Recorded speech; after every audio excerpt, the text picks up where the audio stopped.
et il va publier en 1976 un assez gros bouquin qui n'a pas eu beaucoup de succès.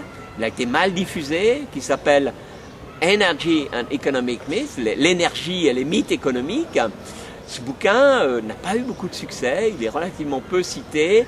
C'est le moment aussi où son plus proche disciple américain, Herman Daly, fait campagne pour un développement durable axé sur un État stationnaire, qui est en fait une vieille doctrine classique de la science économique.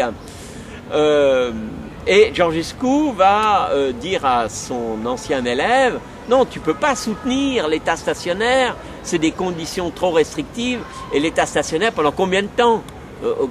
Et évidemment, tu arrives à vendre ça aux États-Unis, État stationnaire pour les Américains, ça veut dire nous sommes riches, ben on va le rester, on va rester riche, hein, on va rester au même niveau. Non, l'antithèse de la croissance, c'est la décroissance. Daly à l'époque dit non, mais tu comprends, il faut le développement durable. Si on dit la décroissance, les gens ils vont pas accepter. Il faut leur dire qu'il faut la stabilité. Georgescu s'est fâché finalement avec Herman Daly. C'est très fâcheux d'ailleurs cette situation parce que ça a eu comme conséquence une rupture vraiment du dialogue entre Daly et Georgescu. Et Daly a fait cavalier seul à ce moment-là, a eu pas mal de succès. Il a été invité à la Banque mondiale, il a fait 6 ans à la Banque mondiale, il s'est fait connaître et il a été un des économistes à l'origine de l'économie écologique. Et on ne voit pas que derrière la vision de l'économie écologique, il y a Georgescu Roegen. Bon, maintenant c'est reconnu, mais pendant assez longtemps aux États-Unis, bon, on a privilégié Herman Daly en mettant de côté Georgescu Roegen. Et donc Georgescu Roegen a été mis sur la touche, on a progressivement oublié, de sorte que dans les années 80, quand il allait déjà pas très bien, sa santé a décliné, il était de plus en plus isolé, avec le sentiment d'être totalement incompris. Ça n'a pas, mais il a quand même vécu assez longtemps. Et au début des années 90, on a fait plusieurs colloques, on a essayé de l'inviter, mais là il ne pouvait plus bouger, il ne venait plus. On a fait un colloque à Rome, magnifique, sur la bioéconomie, il y avait pas mal de monde. C'était un très bon colloque, mais Georgescu n'était pas là. Il était déjà malade, il n'a pas pu venir. Et finalement, il est mort à l'hôpital de l'université de Nashville le 30 novembre 1994, dans l'indifférence vraiment générale. Hein. Il y avait quasiment personne à son enterrement,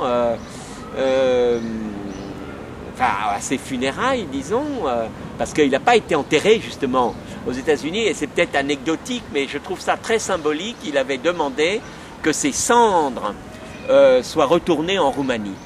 Et je trouve que ça veut dire je suis finalement un Européen, je suis un Roumain, et je romps définitivement avec cette Amérique qui ne veut pas écouter la vérité, qui poursuit son utopie du rêve américain qui va entraîner le monde finalement dans une situation de guerre, car Georgescu avait averti les Américains que si ils ne se démarquaient pas de leur addiction au pétrole, le terme de « addicted to oil », Georgescu l'a utilisé plusieurs fois dans les années 70, au lendemain de la crise pétrolière de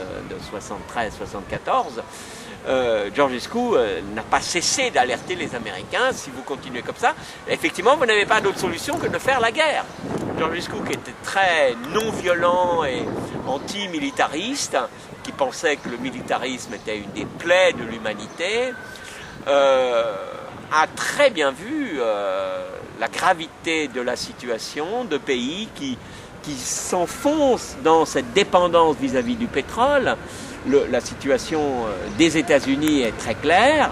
Les Américains ont atteint leur maximum de production en 1970 et depuis à peu près à 11 millions de barils par jour, ce qui est fantastique, c'était une production monumentale, plus que l'Arabie Saoudite d'aujourd'hui, hein. Les Américains se sont adaptés à ce pétrole abondant, leur consommation a dépassé de loin leur production et depuis l'écart n'arrête pas de se creuser et Georgescu avait vraiment été visionnaire. On va droit au désastre avec une telle économie qui ne veut pas voir que le problème des ressources est la base de la science économique et ne croit qu'au marché régulateur, autorégulateurs. Tout ça, Georgescu a montré que c'était des fictions, des conventions, peut-être utiles pour le monde de la finance, mais tant que le système ne s'effondre pas. C'est-à-dire tant qu'on arrive à obtenir les ressources nécessaires, cette fiction joue, mais à partir du moment où on se retrouve dans la déplétion des ressources géologiques, qui tôt ou tard va arriver, tout ça va s'écrouler.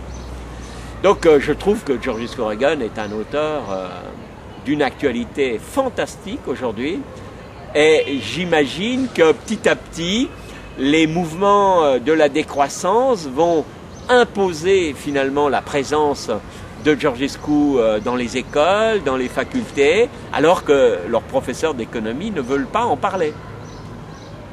Ils ne veulent pas en parler soit parce qu'ils le connaissent mal, soit parce que c'est trop difficile. Enfin bref, ils ont plein d'arguments pour dire non, on ne va pas parler de Georgescu Reagan. Moi, j'ai des étudiants qui me disent « mais mes profs d'économie ne veulent pas parler de Georgescu sous prétexte que c'est un économiste mathématicien trop difficile et sous prétexte que tout ce qu'il a dit sur l'entropie, c'est du roman. » Là, je cite notamment Jean-Paul Fitoussi, un éminent économiste français, dans un colloque à Strasbourg. Il était assis à côté de moi et Fitoussi a dit « oui, mais tout ce que Georgescu a fait sur l'entropie, c'est du roman. »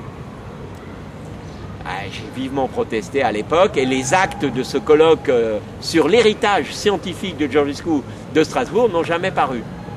C'est assez curieux. Alors voilà, ça c'est la 3e édition. Hein. C'est la 3e édition. J'ai malheureusement pas avec moi la 2e édition où il y avait un triangle qui symbolisait la courbe de Huber, stylisée. Et puis la toute première édition de 79 où il y avait une clepsydre cassée en bas, c'est-à-dire la clepsydre symbolise l'écoulement du temps et un temps qui n'est pas réversible.